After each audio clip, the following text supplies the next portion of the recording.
Muhammad in Alexandria, how are you? Hello? Hello.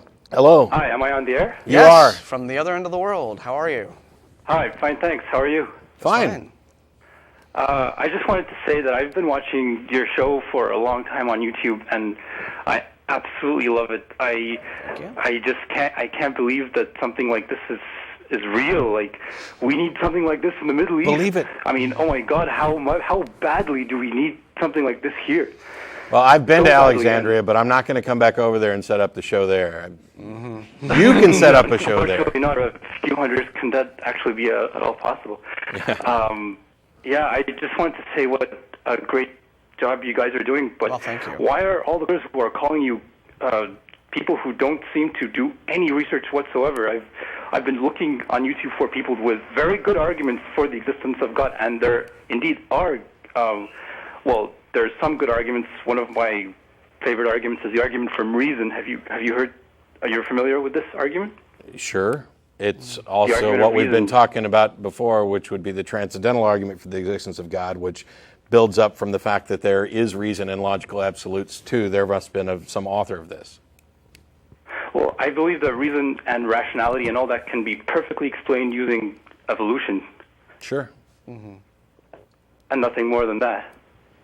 Right. I mean, more than that, but I can see how evolution can be applied to explain all these things. Anyway, sorry, what I really wanted to talk about was how to try to convince people that atheism is not a bad thing, especially here in Islam, where we hear mosque prayers 5 times a day through gigantic megaphones. And I live in Alexandria, which is actually the birthplace of Christianity.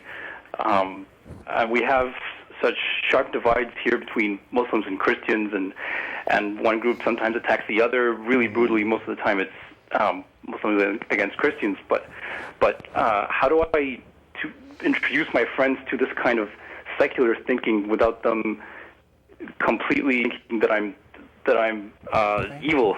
Okay. I would say that first what you would have to do is ascertain, you'd have to look at the individual you're talking to and ascertain to what degree they are invested in some of the emotional aspects of their religious indoctrination, which essentially teach them. People with these kinds of belief systems are conditioned right off the bat to believe that anyone who does not hold their beliefs, does not share their beliefs, has a different outlook, rejects we heard it from our earlier caller from London. You know, if you don't believe what I believe, you are evil. And so you have to sort of get down to the degree to which the person you're talking to thinks that way. Oh, if you don't believe what I believe, you're evil. Because that right there is an emotional investment. They're looking at you and they're seeing, Exorcist, right? And you have to sort of get them out of that mindset and just say, no, look, I'm a person, I think differently from you, and can we actually talk about ideas here without you constantly seeing, a demon when you look at me, or some sort of devil-influenced, villain. So that is kind of what you have to get around, that there is the whole emotional and sort of gut instinct aspect of religious indoctrination that supersedes and clouds the reasoning faculty. And so this is why you have these horrible religious differences. This is why you have Christians and Muslims and Jews just, going at it like this, because they don't see the other groups as human beings. They see them as, devils and apostates and sinners and people deserving of retribution, and not as other human beings. And so that's what you got to get around first. Well, in the case of Islam, I don't know how familiar you are with our principles, but Muslims see Jews and Christians as previous receivers of the revelation of that same God that came down to us. So basically what Islam is doing is it's saying, oh yeah, all your prophets, the Jew prophets, are all part of our faith. Muhammad was preaching the same message we did. So Islam has this brilliant cover-up to allow itself to monopolize the monotheistic faith, and the Prophet Muhammad is very famous for saying, I am the last prophet. And so I don't know what to tell people. I want to know if I can become an atheist, why can't other people? For me, it was just a matter of reading and thinking about it. It was just thinking about it, why on earth would God choose Arabic of all possible human languages? And why would God choose that time and that place? Do people not think about these things? That the same God that created the galaxies, the Andromeda galaxy, the color purple, and all this, he speaks in rhymes. He speaks Arabic. He has good Arabic spelling. I just don't get it. I don't know how somebody could eat up the possibility that God wrote a book. And evidently, before that, he was inspiring in Aramaic, and then before that in Hebrew. I think if you spend a lot of time focusing on how you managed to escape, you can find some clues, at least, to what sort of arguments you might want to make. But this idea that Islam is somehow protected because it manages to fold in these previous two Abrahamic traditions is just kind of nonsense. It's kind of surface theology, in much the same way that you could say Christianity is Judaism 2.0.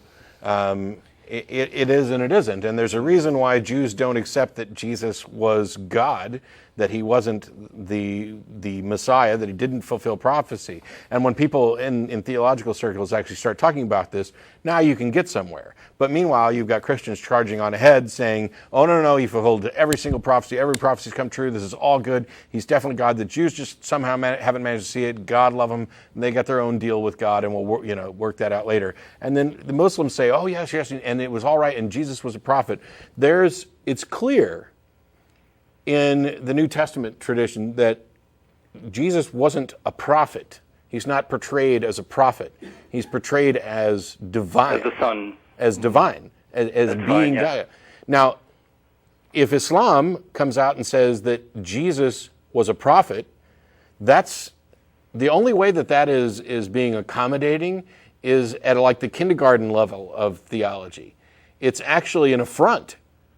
It should be an affront to Christians who think that Jesus is divine for Muslims to be saying, oh, he's just a prophet. And it should be an affront to Muslims who think he was a prophet for Christians to be saying that Jesus is divine. And I think that's in some areas that's a significant point of contention.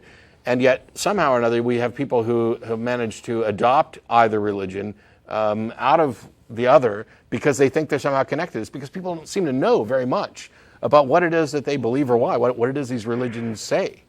No, a lot of people have no clue, have zero clue about what their people say. A lot of Muslims have never read the Quran from beginning to end, and even the ones that do, they don't understand it. This kind of Arabic is really old. I mean, the Arabic we speak today, every day, is modern, standardized Arabic and dialects and colloquialisms and all that. The language of the Quran is ancient, absolutely ancient. And modern students in English classes aren't going to understand Shakespeare without guidance. Mm-hmm.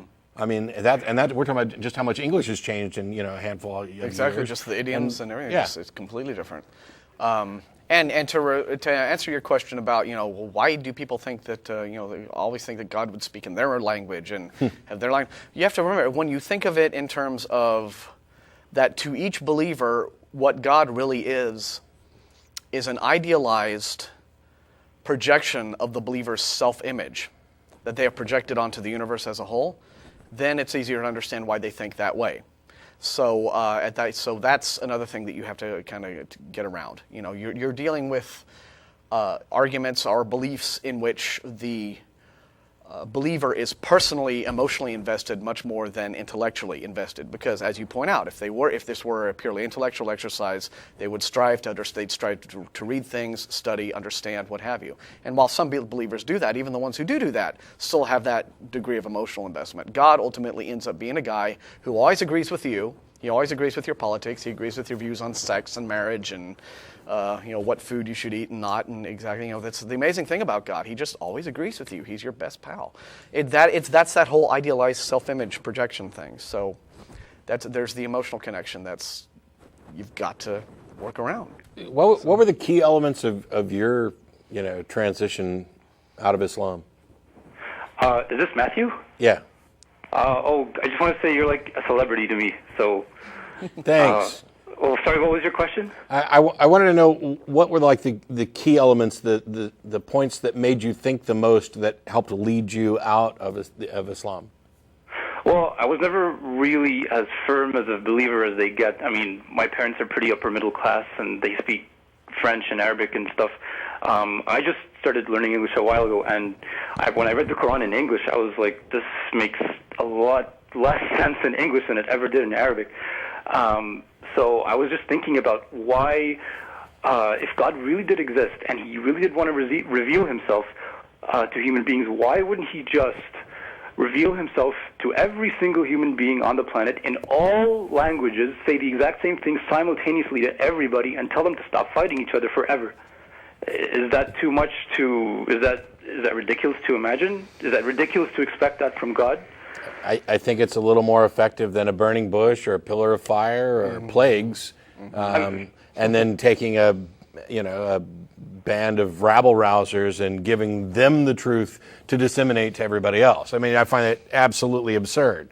Hey, I've said it before, the God starts off and I got a man, and oh, well, that wasn't enough. Let's make him, a partner. So now I got a man and a woman, everything's going to be fine. And then that goes bad. And so all right, kick you guys out of the garden. No more, get to play nice with everybody else. And then it builds up and it goes horribly, horribly wrong again. So now I'm going to flood the whole earth and just keep this one family alive. Instead of focusing on everybody, it's one family. And surely this one good family will correct things. And then a few hundred years later, they're building a tower. And no, that's not what you can't build a tower to heaven. I didn't want you to do that. So let's confuse them all. And now instead of worrying about everybody on the planet, I'm just going to stick with this one little tribe where everything. Maybe I'll get it right this time. Where everything's going to repeatedly go wrong again. I mean, it's this comedy of errors. Where what kind of inept buffoon are we talking about?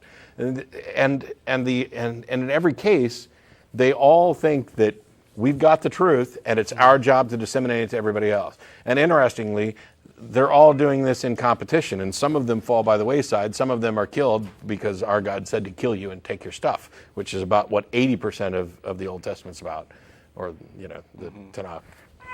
Yeah, well, actually, thanks to you guys and watching your show, I did read the Old Testament for the first time. It's not a big thing here in Egypt, but I went out, I got a copy in Arabic, and I read it, and I was like, what's so different about the Quran from all these, not nice things that the Old Testament has to say? And then when I showed it to my friend, they're like, well, yeah, the Old Testament was revealed by God, but it was corrupted and became the New Testament, and nobody could make up their minds. And then they go on to say how the Quran has been unchanged for 1,400 years. Well, it shows. Yeah. I mean, it was written by 7th century men for 7th century men. How it's so obvious. I don't know. It's enough to make yourself suspect that maybe you don't know something that they don't. Do they know something I don't? Because it just smells of a rat to me that this book is at all relevant now. I mean, you've obviously heard the violent passages in the Quran about, you shall slay them wherever you find them and such. Right. And then Muslim apologists will say, well, you're taking it out of context. Yeah, because there's two of those passages that are almost the same. So whenever you say it, they'll say that this one's actually talking about a time of war, and one of the passages is and one isn't. I'm curious, as in your experience, I don't know how many atheists you run into. Zero. This is the first time I ever have a conversation with an atheist ever in my entire life. Oh, well, then you can't answer the question I was going to ask. Oh, okay. But there was curiosity because of this new Pew research that shows that atheists generally tend to know more about religion than religionists. I wondered if that had been your experience in meeting other atheists who had been Muslims, if they knew more. But if we're the first, move. No. I do want to ask you to come out as an atheist here. Really risky. There have been writers and authors in the past who have very subtly tiptoed, and they have been, some have been murdered in their offices. Some of them got stabbed. We have a very famous Nobel Prize-winning author. His name is Naguib Mahfouz. He won the Nobel Literature Prize in 1988 for a book he wrote. It was an allegory about God being the elder of a village, and then all his people were like sheep following him. And people saw that, and then a gang of fundamentalists was waiting down by his house, and they stabbed him in the throat. He survived for another 20 years, but they silenced him. It's impossible to know how many atheists there are here. I'm sure there must be many, but because of the really heavy cultural, social endorsement of this, and you hear the prayer 5 times a day. If you didn't hear it once, if one of those was missed, you'd look up and say, "Oh my God, something is wrong." It's so Something's tied up in our changed culture, in our language, in our way of thinking that it's like you're considered it's considered treasonous to be an atheist. Treasonous. I'm curious about a couple of things. You talked about how the Quran, once you read it in English, made less sense in English than Arabic. But I've heard Muslims actually use that to say that, yes, you need to read it in the original Arabic because it doesn't make sense in English. Exactly. That's the thing, too. That exposes the weakness of what should be an all-powerful, all-knowing being. An all-powerful, all-knowing being he would make reveal a book in such a difficult his language. message would be comprehensible no matter what. Yeah. Yeah, well, in Arabic also, the Arabic language is really different from English, and the way of thinking in it is also really different. But so I'm wondering during these, granted, I've been to Alexandria and I wasn't, granted I was a Christian at the time, which would have still made me an apostate, but not nearly as bad. And I wasn't, killed while I was walking the streets, and we drove down to Giza on a bus, et cetera. But you're talking about hearing, the call to prayer 5 times a day and whatever. I know that you can't be out, and I wouldn't encourage you to. I mean, I've said this before, if you're at a risk of loss of life, limb, job, happiness, family, whatever, keep lying, pretending, whatever.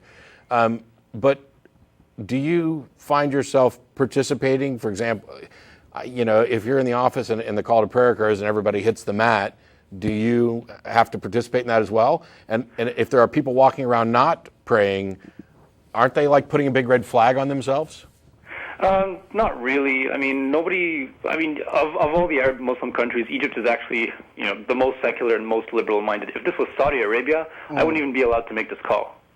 No way. If the Saudi Arabia, they have something retarded called the prayer police. They go around, make sure that all shops are closed during prayer. If there's a shop that's open, you're taken downtown and there's a big fat fine you have to pay.